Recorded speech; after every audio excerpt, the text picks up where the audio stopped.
Hi എല്ലാ കൂട്ടുകാർക്കും നമ്മുടെ പുതിയൊരു വീഡിയോയിലേക്ക് സ്വാഗതം. ഇന്നത്തെ നമ്മുടെ വീഡിയോ സോയാബീൻ വെച്ചിട്ട് നല്ലൊരു അടിപൊളി കറിയാണ് ഉണ്ടാക്കുന്നത്. അപ്പോൾ നമ്മൾക്ക് ഈ സോയാബീൻ കറി എങ്ങനെ ഉണ്ടാക്കുന്നത് നോക്കാം. ഞാൻ കറി വെക്കാൻ വേണ്ടി 100 ഗ്രാം സോയാബീനാണ് എടുത്തിട്ടുള്ളത്. അത് കുറച്ച് സമയം ഒന്ന് കുതിർത്തെടുത്തിട്ട് നല്ല പോലെ തന്നെ കഴുകിയെടുത്തുനിന്ന് വെള്ളമൊക്കെ ഒന്ന് പിഴിഞ്ഞെടുത്തതാണ്. ഇനി ഇതിലേക്ക് ഞാൻ 3 സവാള എടുത്തിട്ടുണ്ട്. ഒരു മീഡിയം സൈസ് സവാളയാണ് എടുത്തിട്ടുള്ളത്. 2 പച്ചമുളകും ഒരു തക്കാളി എടുത്തിട്ടുണ്ട്. അത്യാവശ്യം വലിപ്പമുള്ളൊരു തക്കാളിയാണ് എടുത്തിട്ടുള്ളത്.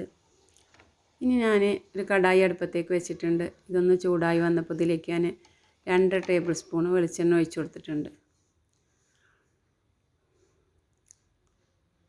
ഇനി വെളിച്ചെണ്ണ ചൂടായി വരട്ടെ.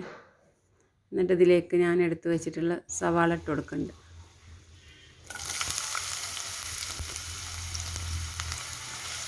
സവാള ഞാൻ നല്ല കനം കുറഞ്ഞാണ് കട്ട് ചെയ്തെടുത്തിട്ടുള്ളത്. കനം കുറച്ച് അരിയുമ്പോൾ നമുക്ക് പെട്ടെന്ന് മൂത്ത് കിട്ടും. കനം കൂടുമ്പോൾ താമസം ഉണ്ടാവുള്ളൂ. നമുക്കിനി സവാള ഒന്ന് നല്ലപോലെ തന്നെ ഇളക്കി കൊടുക്കാം.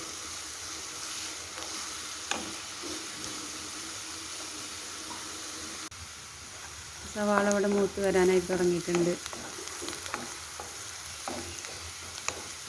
സവാള നല്ലപോലെ തന്നെ വാട്ടിയെടുത്തിട്ടാണ് കറി ഉണ്ടാക്കുന്നത്.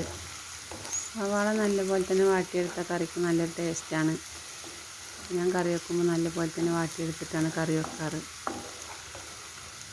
സവാള ഇവിടെ മൂത്ത് വരാനായിട്ട് തുടങ്ങിയിട്ടുണ്ട്. മൂത്ത് വന്നപ്പോൾ അതിലേക്ക് 1 ടീസ്പൂണ് ഇഞ്ചി പേസ്റ്റ് ഇട്ട് കൊടുത്തിട്ടുണ്ട്. 1 ടീസ്പൂൺ വെളുത്തുള്ളിയുടെ പേസ്റ്റ് ഇട്ട് കൊടുത്തിട്ടുണ്ട്. സമയത്ത് ഇതിലേക്ക് കുറച്ച് കറിവേപ്പില ഇട്ട് കൊടുക്കണം. ഞാനത് മറന്നിട്ട് കുറച്ച് കഴിഞ്ഞിട്ടാണ് ഇട്ട് കൊടുത്തത്. ഉള്ളി വാടിക്കഴിഞ്ഞാൽ കറിവേപ്പില ഇട്ട് കൊടുത്താൽ മതി. നമ്മൾ ഇഞ്ചിയും വെളുത്തുള്ളിയൊക്കെ നല്ലപോലെ തന്നെ ഒന്ന് വാട്ടിയെടുത്തിട്ടുണ്ട്. ഇതിലേക്ക് ഞാൻ എടുത്ത് വെച്ചിരുന്ന പച്ചമുളകും തക്കാളിയും ഒന്ന് കട്ട് ചെയ്തിട്ട് കൊടുക്കുന്നുണ്ട്. നല്ലപോലെ തന്നെ ഒന്ന് ഇളക്കി കൊടുത്തൊന്ന് മൂടി വെച്ച് കൊടുക്കണം. തക്കാളിയൊക്കെ ഒന്ന് വെന്ത് കിട്ടാൻ വേണ്ടിയിട്ടാണ് മൂടി വെക്കുന്നത്.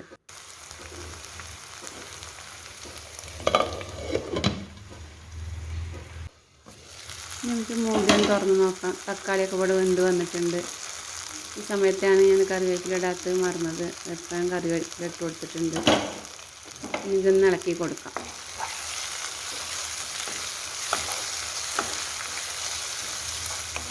തക്കാളി ഒന്നും ഉടഞ്ഞിട്ടില്ലെങ്കിൽ ഒന്ന് ഉടച്ചു കൊടുക്കാം.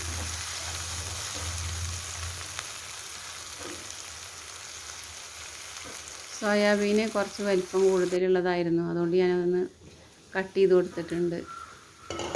ഒന്ന് കട്ട് ചെയ്തിട്ട് വലിപ്പം കുറച്ചിട്ടാണ് പിന്നെ ഞാൻ കറി വെക്കുന്നത്. തക്കാളി ഉള്ളിയൊക്കെ നല്ല വാടി വന്നിട്ടുണ്ട്. ഇതിലേക്ക് നമുക്ക് മസാല ചേർത്ത് കൊടുക്കാം.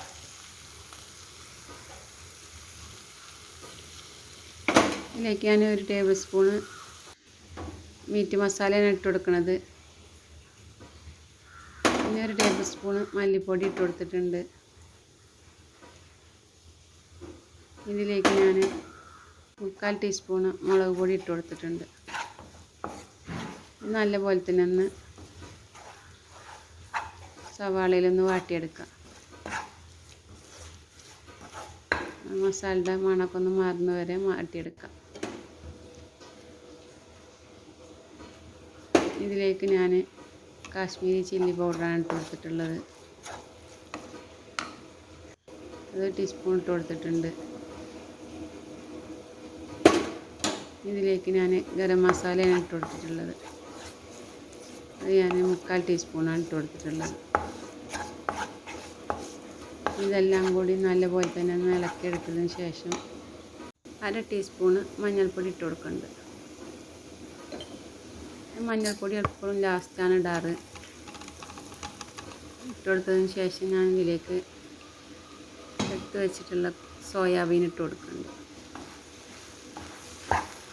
സോയാബീൻ ഞാനൊന്ന് കട്ട് ചെയ്തിട്ട് ചെറുതാക്കി എടുത്തിട്ടുണ്ട്. സോയാബീൻ നമുക്ക് മസാലയിൽ നല്ല പോലെ തന്നെ ഒന്ന് ഇളക്കിയെടുക്കണം. ആദ്യമായിട്ടാണ് നിങ്ങൾ എൻ്റെ ചാനൽ കാണുന്നതെങ്കിൽ പ്ലീസ് ഒന്ന് സബ്സ്ക്രൈബ് ചെയ്തൊന്ന് സപ്പോർട്ട് ചെയ്യണേ.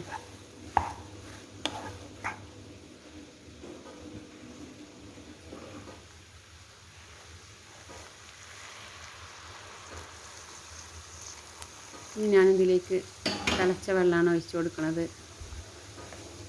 ഇതിൽ 1.5 ഗ്ലാസ് ഒഴിച്ച് കൊടുത്തിട്ടുണ്ട്. മസാലയും വെള്ളവും എല്ലാം കൂടി ഒന്ന് യോജിപ്പിച്ച് കിട്ടാൻ വേണ്ടി നല്ലപോലെ തന്നെ ഒന്ന് ഇളക്കി കൊടുക്കുന്നുണ്ട്. നമ്മളിതിലേക്ക് ആവശ്യത്തിനുള്ള ഉപ്പിട്ട് കൊടുത്തിട്ടില്ല, ഇനി ഉപ്പിട്ട് കൊടുക്കണം. ഞാനിതിലേക്ക് 1 ടേബിൾ സ്പൂണ് ഉപ്പാണ് ഇട്ട് കൊടുത്തിട്ടുള്ളത്. ഉപ്പ് ഇതിൽ നല്ല പോലെ തന്നെ ഒന്ന് ഇളക്കി കൊടുക്കാം.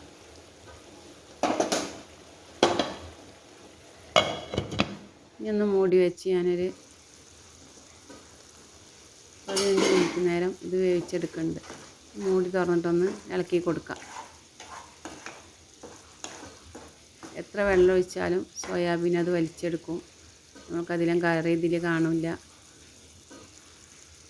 ഞാൻ കുറച്ച് കറിവേപ്പില ഇട്ട് കൊടുക്കുന്നുണ്ട്. നമ്മൾ സോയാബീനൊക്കെ ഇവിടെ വെന്ത് വന്നിട്ടുണ്ട്.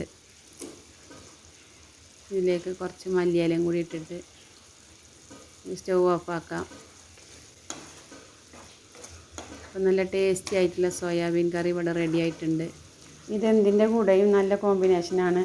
അപ്പോൾ എല്ലാവരും ഇതേപോലെ ഒന്ന് ഉണ്ടാക്കി നോക്കൊണ്ടു. നല്ല ടേസ്റ്റാണ് ഈ സോയാബീൻ കറിക്ക്. ഇത്രയേ ഉള്ളൂ നമ്മൾ ഇന്നത്തെ വീഡിയോ ഇഷ്ടപ്പെടുകയാണെങ്കിൽ വീഡിയോക്ക് ലൈക്ക് കൊടുക്കണേ. വീണ്ടും പറയണേ, സബ്സ്ക്രൈബ് ചെയ്യാതെ കാണുന്ന കൂട്ടുകാരൊന്ന് സബ്സ്ക്രൈബ് ചെയ്തൊന്ന് സപ്പോർട്ട് ചെയ്യണേ. ഇനി അടുത്തൊരു വീഡിയോ ആയിട്ട് നമുക്ക് വീണ്ടും കാണാം. അതുവരേക്കും എല്ലാവരോടും ബായ്.